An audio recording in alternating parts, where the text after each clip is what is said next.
जितनी जल्दी हम काशी जाकर करौंत के नीचे मरेंगे उतनी जल्दी ही मोक्ष मिलेगा। सतलोक को प्राप्त करने के लिए पुण्य कर्म जरूरी हैं, ना कि काशी करौंत के नीचे मरना।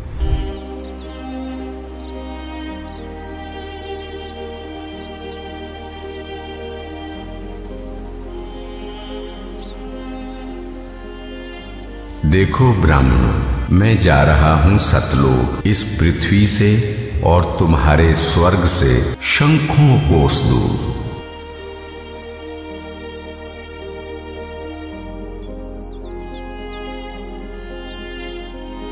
उठा लो पर्दा, इसमें नहीं है मुर्दा, इस चादर को उठाओ। जैसे ही वीर देव और बिजली खान दौड़कर वो चादर उठाते हैं तो कबीर देव जी की जगह उनके ही वजन के बराबर शरीर के आकार के सुगंधित फूल, गुलाब, गेंदा, गुड़हल आदि रखे हुए हैं। ये देखकर सभी लोग चौंक जाते हैं। सभी लोग हाथ जोड़ लेते हैं। अब वीर देव की आंखों से आंसू निकलते हैं। बिजली खान की आंखें भी नम होती हैं। दोनों एक दूसरे को देखते हैं और आपस में एक दूसरे को गले लगाकर रोने लगते हैं। दोनों सेनाओं के सिपाही भी एक दूसरे को देखते हैं। वहां खड़े ब्राह्मण लोगों की भी आंखों से आंसू गिरने लगते हैं। राम शंकर और उसके पिता के भी आंसू गिरते हैं। सभी लोग एक साथ कबीर देव जी के नाम का नारा लगाने लगते हैं। कबीर प्रभु की जय। अभी आपने 2D एनिमेशन के माध्यम से कबीर साहिब की मगहर लीला को देखा, जो कि संत रामपाल जी महाराज के सत्संगों का अंश मात्र है। अब देखिए संत रामपाल जी महाराज जी का आध्यात्मिक सत्संग। कि दोनों दिन का झगड़ा छिड़ गया और तनिक न धरते धीर, कोई गाड्डे कोई अगन जलावे, और ढूंढा ना पाया शरीर। परमात्मा सह शरीर आए थे, तो आपको बहुत बार दास ने प्रकरण सुनाए हैं, बताए हैं। अब वो गए कैसे थे यहां से? सह शरीर आते हैं, सह शरीर जाते हैं। जब परमात्मा बनारस में आए हुए थे, अपनी दूसरे प्रकार की लीला करने के लिए एक बालक रूप में प्रकट हुए थे। नीरू नीमा नाम के निसंतान दंपत्ति उनको उठा ले गए थे। जुलाहा थे, वो मुसलमान जुलाहा थे। वो पहले उसी जन्म के अंदर ब्राह्मण थे, लेकिन मुसलमानों ने उनको मुसलमान बना दिया था, नाम भी चेंज कर दिया था। और कोई साधन ना होने से वो जुलाहे का कार्य करने लगे, जिस कारण से 20-30 वर्ष करते रहे। जुलाहा नाम पक गया, तो धीरे धीरे बड़े हुए थे। तो वहां काशी के अंदर गढ़ था हिंदू धर्म के धर्म प्रचारकों का, और वहीं से सब शिक्षा दूसरे पूरे देश में जाती थी। तो परमात्मा ने उस गढ़ को ही तोड़ना चाहा था। किसी प्रकार इनकी अकल ठिकाने ला दूं, इन ब्राह्मण गुरु मंडलेश्वराचार्य और शंकराचार्यों की, फिर मेरे बच्चे आपस समझ जाएंगे। ये भी तो मेरे ही बच्चे हैं, परमात्मा कहते थे, कबीर जी कहते थे। ये कालवश भ्रमित हैं, मायावश इनकी आंखें बंद हो गई हैं। लेकिन वो तो नहीं माने। फिर भी उनकी जो दंत कथाएं थी उनको परमात्मा ने खंडित किया।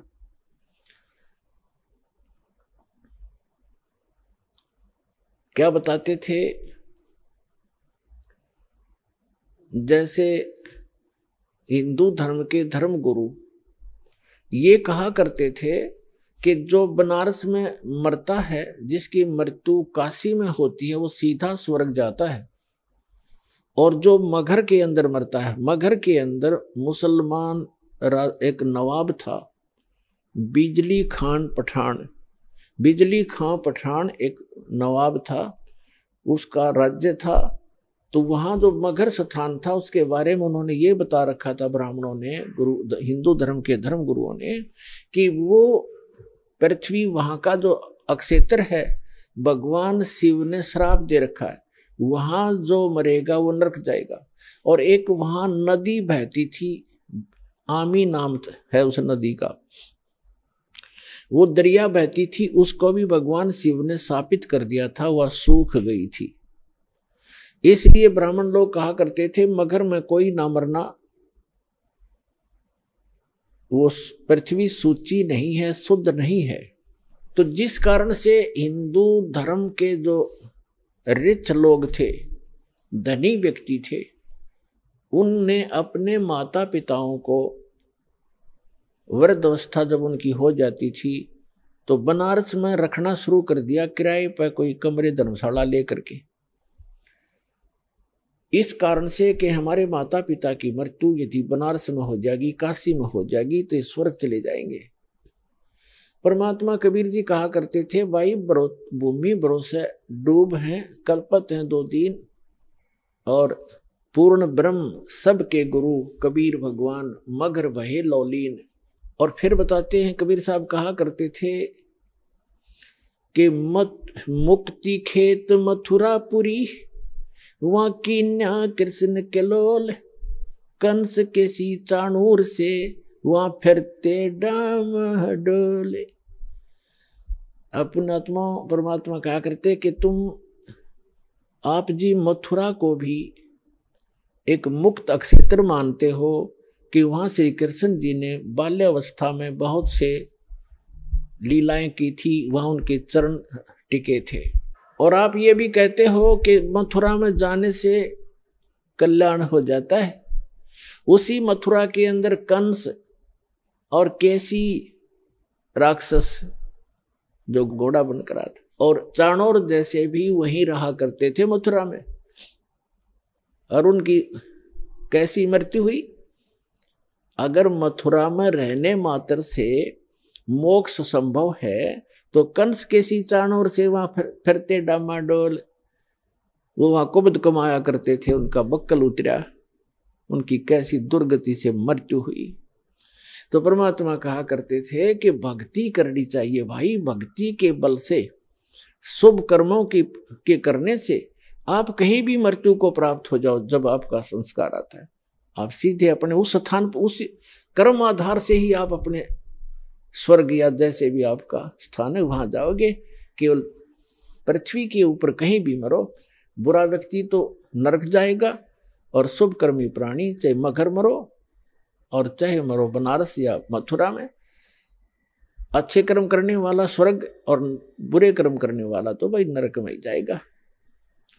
लेकिन ब्राह्मण लोग नहीं मानते थे, तो धर्म गुरुओं ने इतनी अफवाह फैला दी, ऐसी महिमा दंत कथा फैला दी कि जो काशी में मरेगा वो मोक्ष हो जाता है। इसलिए जो बनिए लोग थे, बनिए पैसे वाले, उन्होंने अपने माता पिता को अंत समय में 2 वर्ष 4 वर्ष से 10 वर्ष रहो, कोई वहां नौकर छोड़ देते थे उनके लिए कि हमारे पिता ने हमारे लिए बहुत कुछ किया है, पैसा हमारे पास है, आराम से वहां रह लेंगे और इनकी मृत्यु होगी तो स्वर्ग चले जाएंगे। अब जब उन्होंने ऐसे रखना शुरू किया तो उन धर्म गुरुओं ने सोचा क्यों ना इनको हम अपने घर रख लें, इनके बूढ़ों को, बूढ़ियाओं को, और रखेंगे तो ये कुछ हमें देंगे भी। तो इस लालच में उन्होंने वो आफत मोल ले ली और उन अपने यजमानों से कहा, अक्षेत्र बटे हुए हैं इनके, उनसे कहा कि भाई आपके माता पिता को आप हमारे घर पे ही छोड़ दो, यहाँ कथा भी सुना करेंगे और यहाँ भोजन भी कर लिया करेंगे। उन्होंने कहा जी बहुत अच्छी बात, फिर तो हम अपने माता पिता के आपको आपके घर छोड़ देंगे। तो उनके वहाँ खूब दक्षिणा भी देने लगे, उनके खर्चा भी देने लगे और अलग से भी पैसे दान उन ब्राह्मणों को, गुरुओं को देने लगे। जिस कारण से सभी ब्राह्मणों में ये एक जैसे पीजी हुआ करना, पीजी जैसे खोल लिए इनने। अपना आत्मा वृद्ध अवस्था में बूढ़ा व्यक्ति अगर अस्वस्थ हो जाए तो एक के दुर्भर हो जाता है। वैसे तो अपना माता पिता बुरा तो नहीं लगते, लेकिन उसके लिए कितना प्रयत्न करना पड़ता है, कैसे संभाल करनी पड़ती है। कहीं थूक देते हैं, कहीं दस्त लग जाते हैं, तो कई प्रकार की ऐसी बहुत कुछ सेवा होती है। तो कुछ दिन तो उन्होंने आया आनंद और फिर बूढ़े संभालने हो गए मुश्किल। तो उन्होंने मिलकर एक स्कीम बनाई कि इनकी टिकट काटो जल्दी। उन्होंने क्या स्कीम बनाया कि एक करौंत लगा दो, एक करौंत बना लिया। करौंत मतलब एक ऐसी बनाई आरत सी गंगा के किनारे, एक ऐसी गुफा सी बना दी गंगा के किनारे, घाट सा उसपे, और एक मड़ी सी बनाकर ऐसे, और उसके अंदर जैसे ऐसे बनी हुई थी उसके अंदर करौंत फिट कर दिया ऊपर, ऐसे ही उसका स्ट्रक्चर बना दिया। और उस करौंत के हैंडल थोड़ी सी दूरी पर 50-50 फुट दूरी पर रस्से से अंदर अंदर बांध कर ऐसा अंडरग्राउंड बना लिया। और वो दूर जाकर बैठ जाए 2 जने उसको हैंडल करने वाले, ऐसे जंगल सा बहुत जड़े से उसमें झाड़ से थे वहां पर। तो वो क्या कहते हैं कि जो उन्होंने एक अफवाह फैला दी कि जो गंगा के किनारे अपनी करौंत से गर्दन कटवाएगा वो सीधा स्वर्ग, शीघ्र स्वर्ग जाएगा। जो शीघ्र जाना चाहता है स्वर्ग, उसके लिए परमात्मा ने एक करौंत भेजना शुरू कर दिया। करौंत माने लकड़ी काटने का आरा, वो इतने लंबे लंबे दांतों वाला, ऐसे दोनों हाथों से दूर दूर से पकड़ कर चलाते हैं, ऐसा करौंत बोलते हैं उसको। तो भी बुढ़ापे में आप भी दुखी हो लेते हैं। उन्होंने अपने बच्चों से कहा, बेटा हमारा तो समय आ चुका है, हम भी दुखी हैं शरीर में, कभी आंखें दर्द कर रही हैं, कभी भड़क हो जाती है, और कभी कोई ना कोई समस्या शरीर में बनी ही रहती है।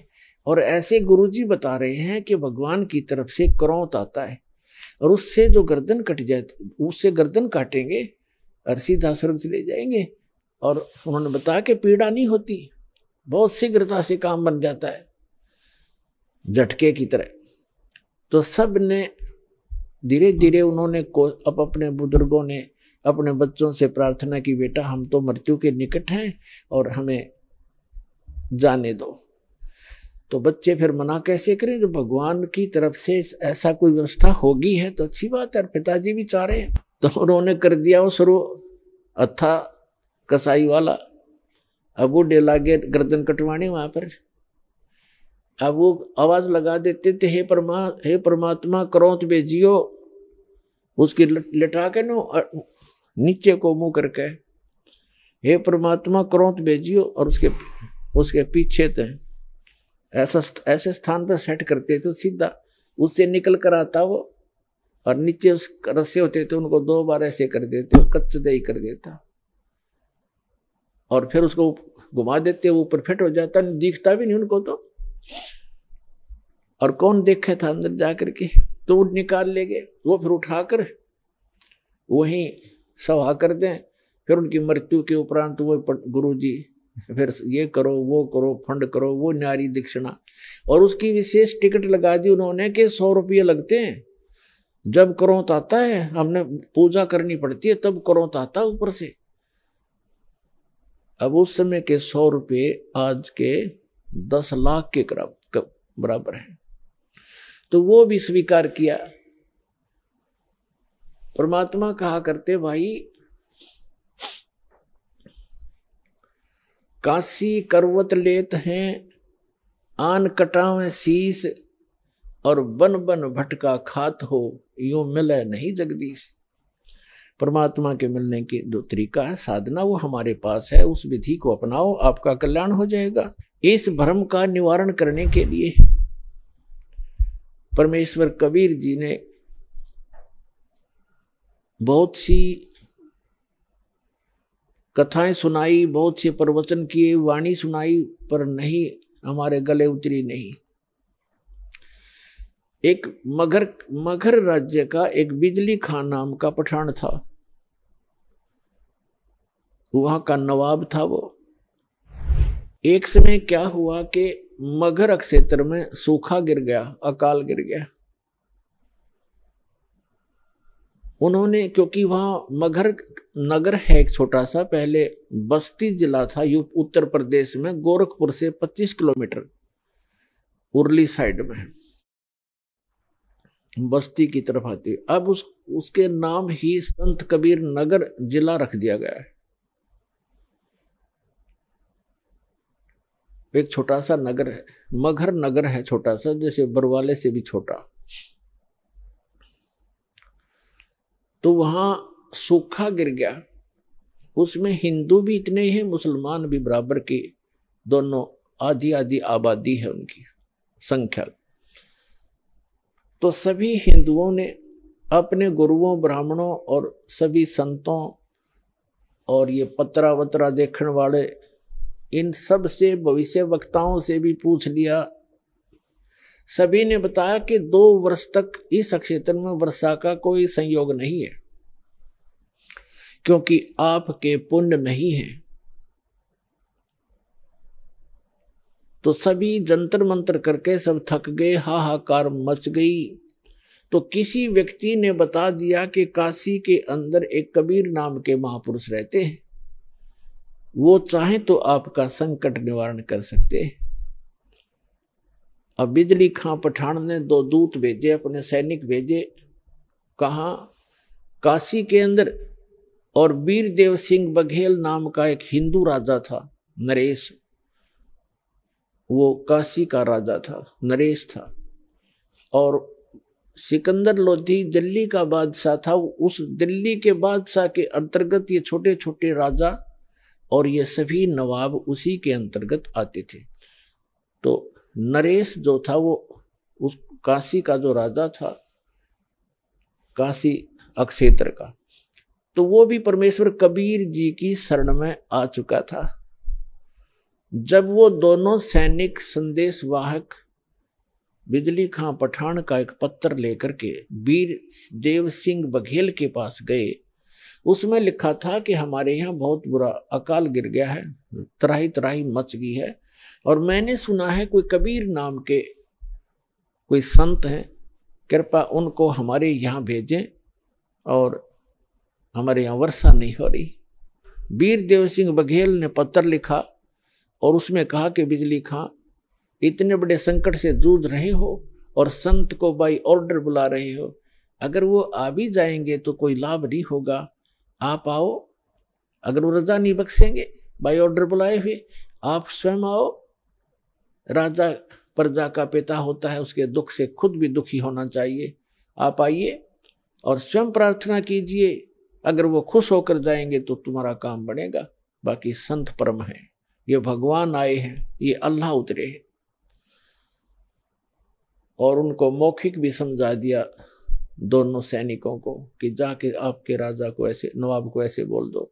उन्होंने आकर के बताया जी ऐसे ऐसे बात है। बिजली खां पठान सैकड़ों की संख्या में अंगरक्षक वो साथ लेकर के चला और वहां पहुंचा कबीर परमेश्वर की कुटिया के पास। दोनों, वो नवाब भी और नरेश भी। और नरेश वीर सिंह बघेल तो उनका शिष्य था, दंडवत प्रणाम किया। अब बिजली खान पठान था, इनका एक विधान है कि हम शीश नहीं झुकाया करते अल्लाह के सिवा। वो खड़ा रहा, फिर भी मालिक तो अपने बच्चों को शरण में लेने के लिए सोशल सीधर करते हैं। अब क्या हुआ, फिर उन्हें बताया भी कैसे आना हुआ। परमात्मा ने पूछा कि ये कैसे आई दो नवाब, दो राजा गरीब की झोंपड़ी पर। तो वीर सिंह ने कहा बिजली खां सुना दे अपनी दास्तां। तो बिजली खां पठान ने कहा भगवान बहुत त्राही त्राही हो रही है महाराज, सूखा पड़ गया है, आप रजा बख्शो। परमात्मा बोले भाई चलो, जैसी मेरी भगवान सुनेगा मैं भी अपनी अर्ज करूंगा। अगर ऐसा कोई दुख है तो मैं अवश्य चलूंगा और अर्ज करूंगा, भगवान ने सुन ली तो।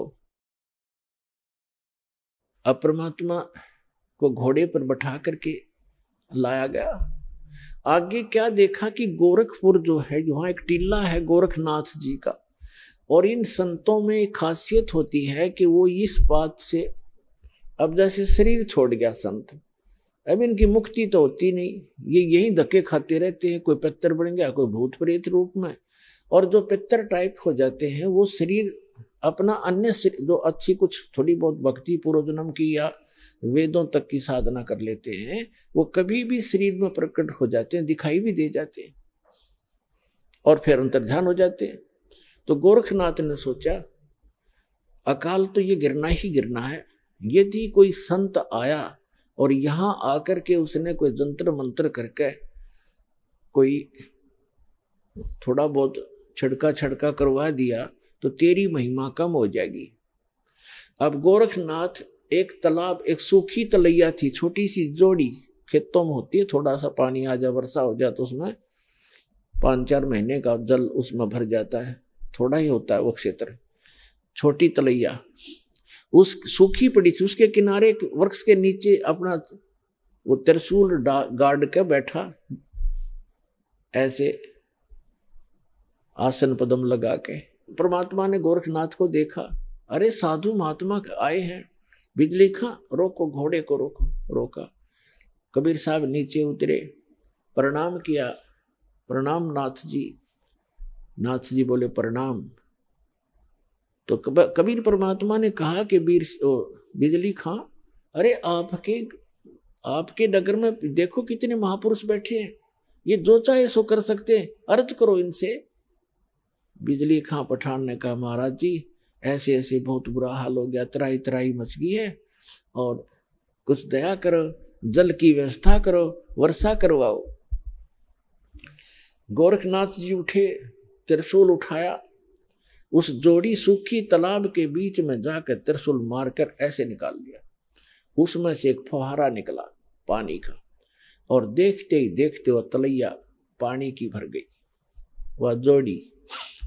और परमात्मा कबीर साहब ने कहा, देखो भाई देखो कमाल हो गया, अरे देखो ये तो खुद भगवान उतरे हैं, और आपका देखो कैसे इन्होंने पानी पानी कर दिया, वो बन गया काम आपका। देखो अब बिजली खां पठान ने कहा, महाराज जी ये तो शाम तक का भी पानी नहीं, हमारे पशु भी नहीं छिक सकते, तो अर्ज करो महाराज जी, जब इतना कर सकते हैं नाथ जी तो और भी कर देंगे कृपा। तब उसने बिजली खां पठान ने कहा, मालिक ए नाथ जी, हे महाराज जी, वर्षा हो तो बात बने, इस एक तालाब से बात चलेगा नहीं काम, ये तो शाम तक के पीने पीने का भी नहीं काम बनेगा। तब नाथ जी कहते हैं कि इस क्षेत्र में 2 वर्ष तक वर्षा होने के कोई योग नहीं है, ये तो मैंने अपने कोटे से तुम्हें ये जल दिया है, इससे आगे मेरे बस की बात नहीं है, और कोई और हो तो खोज लो उसको। अब बिजली खां पठान ने कहा परमात्मा कबीर साहब से कि महाराज जी, हे संत जी, आप दया करो, इससे तो बात बनेगी नहीं।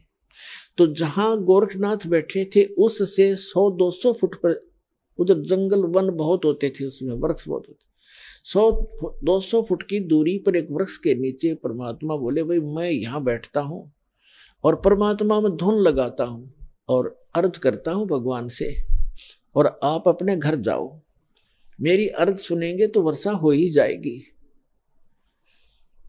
अब वीर सिंह, वो बिजली खां पठान और सभी जो भी उनके साथ थे अपने नगर की तरफ चल पड़े। मगहर से 1.5 किलोमीटर की दूरी पर वो स्थान है, ये दास उसको देख कर आया है। बहुत से बच्चों के साथ हमारे भक्त भी गए थे, तो वहां बैठ गए। कबीर साहब ऐसे कहते हैं, लाल प्रगट नहीं हुआ करते, ऐसे भोले से बनकर जैसे भगवान से अर्ज कर रहे हैं। धुन लगा रखी है, धुन भगवान में धुन लगाई, और मुश्किल से वो आधा किलोमीटर गए होंगे बिजली खां पठान और उसके सारे सैनिक से।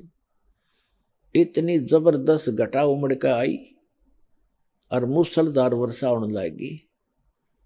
बोल सतगुरुदेव की जय हो, कबीर भगवान की जय हो।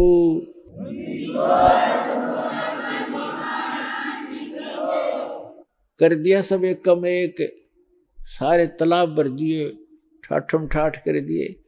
अब बिजली खां पठान सारा नगर उठ कर आ गया। अरे गोरखनाथ तब आ गया जब कि यो तो तेरी बेइज्जती और करड़ी होगी, कहीं नो ना पता लग जा मैं गोरखनाथ हूं। अब वापस आगे सारे उमड़ के आध घंटा वर्षा हुई, नो जबरदस्त एक कम एक कर दिया, भर दिए सब तालाब तलैया, बड़े बड़े तालाब भी भर दिए। तब सभी आगे कि महाराज ने ऐसे महापुरुष आए हैं, चरणों में पड़ गए और कहा भगवान घर चलो, हमारे घर चलो, वहां नगर में चलो। परमात्मा बोले, भाई नगर में ऐसे नहीं जाया करता मैं, पहले मेरे शिष्य बनो, हिंदू और मुसलमान दोनों दीक्षा लो, जैसे मैं साधना बताऊं ऐसे साधना करो तो मैं चालू।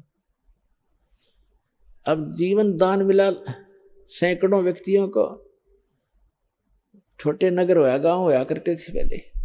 सब ने वो कहने लगे जी जो आप कहोगे हम वही करेंगे। तो परमात्मा ने कहा भाई ये मांस मिट्टी खाना अच्छी बात नहीं है, और मांस नहीं खाना ठीक है, भक्ति करो, परमात्मा का नाम लो, अच्छे काम करो, मांस खाना छोड़ दो मुसलमानों। तो उन्होंने कहा जी जैसे आप कहोगे ऐसे कर लेंगे।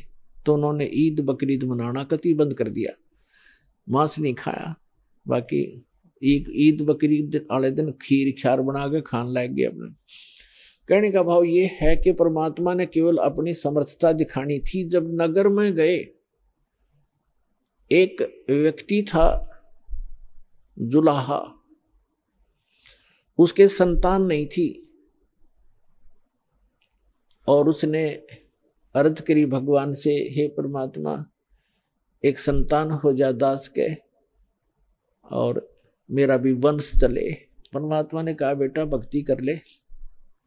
कहते हैं 1 लाख पूत 1.25 लाख नाती, क्या मांगू कुछ स्थिर ना रहाई, देखत नैन चला जग जाई। 1 लाख पूत 1.25 लाख नाती, और उस रावण का दीवान बाती। आप तो एक संतान प्राप्त करने की इच्छा करते हो, और रावण के 1 लाख पुत्र थे, आज उसका कोई ज्योति दीपक जलाने वाला शेष नहीं रहा। कैसे लोक में क्या मांग रहे हो मेरे से, मोक्ष मांगो भाई। पर इतनी बुद्धि हमारा काम नहीं करती। जितनी फिर परमात्मा का आना जाना बन गया वहां पर अपने भक्तों को संभालने के लिए। तो एक मुसलमान जुलाहा था, उसके संतान नहीं थी, और बार बार जब भी भगवान जाते थे यही अर्ज करता था। तो परमात्मा ने कहा ले वे ठीक है, तू यही मांगता है तो 10वें महीने तेरे घर एक संतान, एक पुत्र आएगा। ऐसा ही हुआ।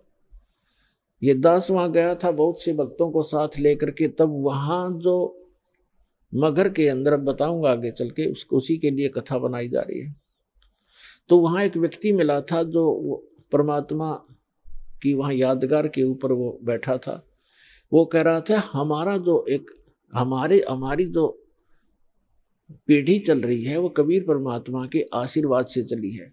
हम कबीर साहब के आशीर्वाद से हमारे दादाजी का जन्म हुआ था, और उसको कहते हैं मोहल्ला कबीर करम। मगर के अंदर एक मोहल्ला कबीर करम नाम का है। कबीर करम माने कबीर जी के रहम, कबीर जी के रहम से बसा हुआ एक मोहल्ला, उसको कहते हैं मोहल्ला कबीर करम।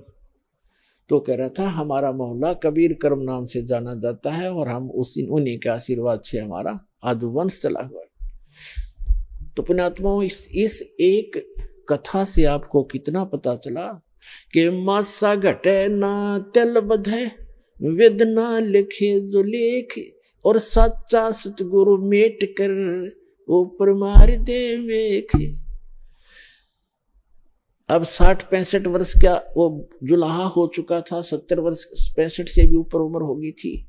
उनको संतान दे दी, और 2 वर्ष तक उस अक्षेत्र में अकाल गिरना था, कोई वर्षा नहीं होनी थी, वहां वर्षा दी। ये वो समर्थ परमात्मा है जो सतगुरु जो चाहे सो करही, 14 कोट दूत जम डरही, ऊत भूत जम त्रास निवारे, चित्रगुप्त के कागज पाड़े। चित्रगुप्त के कागज धर्मराज के लेख मिटा दूं, परमात्मा कहते हैं लिखे हुए को काट कर धर दूंगा और अपना लिख दूंगा उसके ऊपर। वो करके दिखाया जाता ने। तो बिजली खां पठान और वहां हिंदू और मुसलमान सभी परमात्मा कबीर जी के शिष्य बन गए। काफी वर्षों तक बड़ी श्रद्धा से लगे रहे। अब एक दिन परमात्मा ने जब सब लोग जाना था, अपना काम पूरा कर लिया था, अमृतवाणी बोल कर धर्मदास जी से लिखवा दी थी। तो उन्होंने कहा भी मैं काशी के पंडितों, आप ये कहते हो कि जो काशी में जो बना उसमें काशी में मरता है वो स्वर्ग जाता है, मगर मरेगा वो गधा बनता है, नरक जाता है। मैं मगर में शरीर त्यागूंगा और अपने सारे जंतर मंत्र ये पोथी पत्रे साथ ले लो। और सारे आप अपने नक्षत्र भी नोट कर लियो। इस नक्षत्र में मरने वाला, इस पृथ्वी पे मरने वाला जो तुम अटकलबाजी लगाते हो कहाँ जाएगा। इस बात का सब जगह जोर शोर से प्रचार हो गया। सब में आग की तरह बात फैल गई कि कबीर जी मगहर में मरने का दावा करते हैं और देखेंगे भी वहां गधा बनेंगे, स्वर्ग जाएंगे या नरक जाएंगे। वीर देव सिंह बघेल कबीर परमात्मा के शिष्य थे। उसने भी अपने सैनिक साथ ले लिए और साथ में और भी बहुत गुणे, कोई हजारों की संख्या में दर्शक काशी और आसपास के गांवों के और मगहर के आसपास के गांवों के इस बात को सुनकर इकट्ठे हो गए। और परमात्मा का 120 वर्ष की आयु, लीला में आयु थी भगवान कबीर साहब की उस समय, 120 वर्ष की आयु में। और बनारस से लेकर मगहर लगभग 125 किलोमीटर 150 किलोमीटर का अंतर है। पैदल गए थे और 3 दिन में पहुंचे। अब वहां जाकर के अब बिजली खां पठान को पता चला कि गुरुजी आ रहे हैं। उनकी खातिरदारी के अंदर खूब तैयारी करवा दी सारी। अब जहां पर परमात्मा की यादगार बनी हुई है वहां परमात्मा कबीर जी जाकर बैठ गए। जिस दिन परमात्मा ने सतलोक जाना था, गमन करना था, सुबह उठकर कहा कि बिजली खां पठान मैं स्नान करूंगा। बिजली खां पठान ने कहा जी जल बहुत ला रखा है, कुएं से भरकर ला रखा है। तो परमात्मा ने कहा मैं कुएं के जल से स्नान नहीं करूंगा, मैं तो बहती दरिया में स्नान करूंगा, मैंने शरीर छोड़ना आज। तो बिजली खां पठान और वहां के सभी जो सेवक थे हिंदू और मुसलमान, सब ने करबद्ध होकर कहा भगवान यहां पर एक आमी नदी बहा करती थी। अब उसका आमी नदी तो है पर जल नहीं है उसके अंदर, और ये भगवान शिव के श्राप से शापित है, सूख गई है। परमात्मा बोले भाई चलो दिखाओ मुझे कहाँ है वो नदी। जहां परमात्मा ने वो लीला की थी, सतलोक गमन की, सतलोक जाने की, उससे 400-500 फुट की दूरी पर वो दरिया थी कि आओ महाराज दिखाते हैं। तो परमात्मा वहां पहुंच गए। उस दरिया के किनारे खड़ा होकर के परमात्मा ने कहा, परमात्मा ने ऐसे इशारा कर दिया जैसे चौराहे पर खड़ा हुआ ट्रैफिक का सिपाही कर देता है और सभी गाड़ियां खकोट से भाग लेती हैं। ऐसे परमात्मा ने जिधर से नदी का अपस्ट्रीम था उधर से ऐसे कर दिया खड़ा होकर। क्या देखा कि बहुत सी दूरी पर ऐसी आवाज आई जैसे बम फटता है, और कम से कम 4-5 किलोमीटर की दूरी पर उस दरिया के अंदर से ऐसा फुहारा उठा और वो दरिया भरकर चल पड़ी, फुल किनारे पर तबर गई। बोलो सतगुरुदेव की जय हो।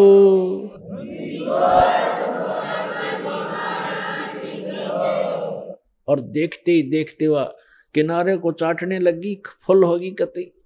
सब नावों मुलमुल गए, अरपियों में पानी ऐसा जैसे कदे आज तक देखा नहीं सा मीठा पानी, क्योंकि सतलोक से भेजा भगवान ने। गंगा के पानी को भी माफ कर दे, ऐसा जल उस समय बहने लगा।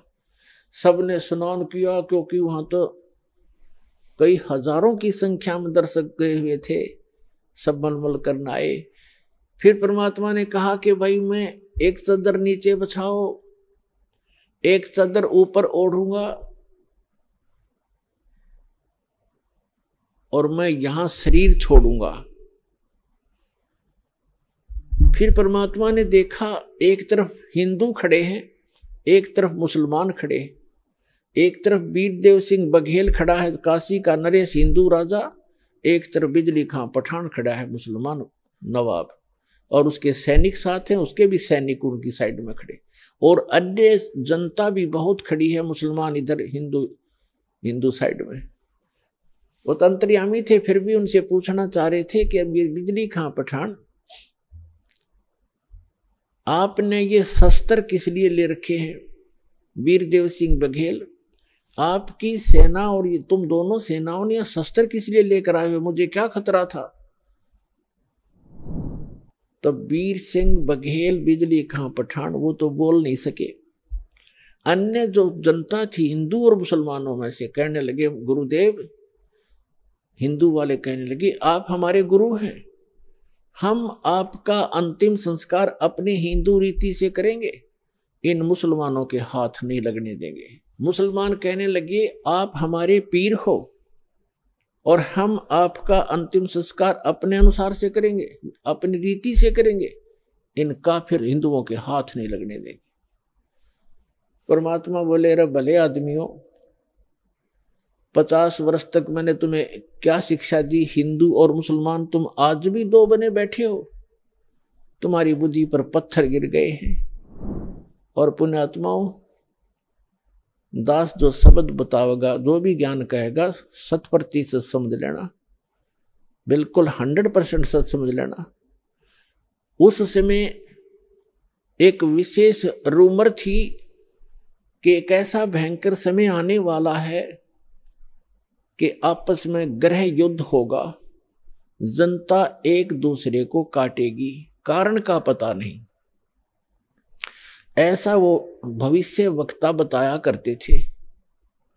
ऐसी अनहोनी होगी, ऐसा जुल्म होगा और कत्लेआम होने की ऐसे लक्षण उनके पत्रों में, उनकी जो भविष्य की किताबों में वर्णन था।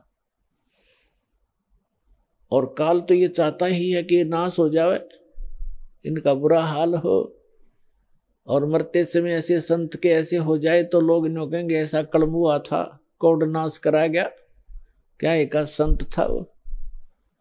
तब परमात्मा ने कहा, भाई बात सुन लो बच्चों, तुमने मेरी सीख पर, मेरी शिक्षा पर अमल नहीं करा, अब तो अपने लालच वश मेरे शिष्य बने रहे, पर मेरी बात सुन लो, मेरा काला मुंह मत करो, मेरी एक अंतिम पुकार सुन लो तुम।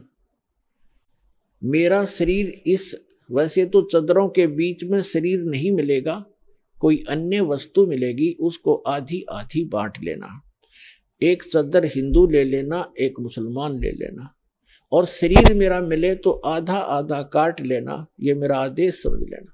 पर बेटा तुम लड़ियो मत, कुछ भी कर लेना इस मिट्टी को, चाहे तो हिंदू रीति कर लो और चाहे मुसलमान रीति से कर लो, तो मिट्टी हो चुकी है, जीव जा चुका होता है। तुम कुछ आंखें खोलो तो तब तो वो शांत हो गए, कोई बात ना, एक बार शरीर छोड़ने दो, फिर देखेंगे। उनका इरादा वो यही था कि छिन्नम चपटा करेंगे, लट्ठम लट्ठा करेंगे, छीनेंगे, पूरा सब लेंगे, आधा आधा थोड़ा काटा जाता गुरु जी को, वो तो अंतर्यामी थे, जान गए। तो नीचे एक चादर बिछाई, भक्तों ने श्रद्धा से नीचे 2-2 इंच फूल बिछा दिए, सुगंधित फूल 2-2 इंच, गुरुजी लेटेंगे, और ऊपर से दाता ने एक चादर ओढ़ ली। 2 मिनट के बाद परमात्मा ने आकाशवाणी ऊपर से कहा कि ए पंडितों, ए भविष्य वक्ताओं, अब अपना जंतर मंत्र लगाओ, मैं कहाँ जा रहा हूं। और कहा परमात्मा ने कि उठा दो पर्दा, इसमें नहीं मिलेगा मुर्दा, क्योंकि हम अविनाशी हैं। जब ऊपर उन्होंने देखा कि भगवान तो वो जा रहे हैं, वो जा रहे हैं, और चद्दर उठाई तो सब के आकार के सुगंधित फूल मिले, परमात्मा का शरीर नहीं मिला, वो तो सह शरीर सतलोक चले। बोलो सतगुरुदेव की जय हो।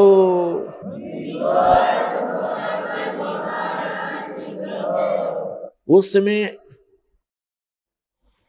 आपस में हिंदू और मुसलमान ऐसे गले से मिलकर रोने लगे जैसे अनाथ हो गए हों और एक अनमोल वस्तु खोजी हो। उनका उस दिन समझ में आई ये भगवान थे, ये एक आम इंसान और संत नहीं थे।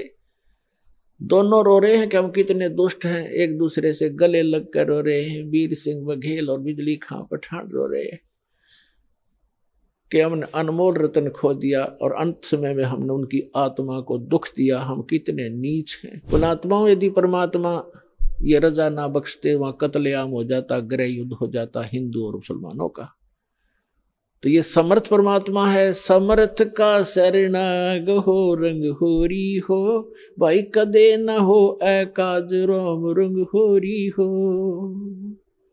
संपूर्ण आध्यात्मिक ज्ञान प्राप्त करने के लिए अवश्य सुनिए संत रामपाल जी महाराज जी के मंगल प्रवचन। आप संत रामपाल जी महाराज जी के मंगल प्रवचन संत रामपाल जी महाराज एप्लीकेशन पर भी सुन सकते हैं तथा उनके द्वारा लिखी पुस्तकें भी डाउनलोड कर सकते हैं।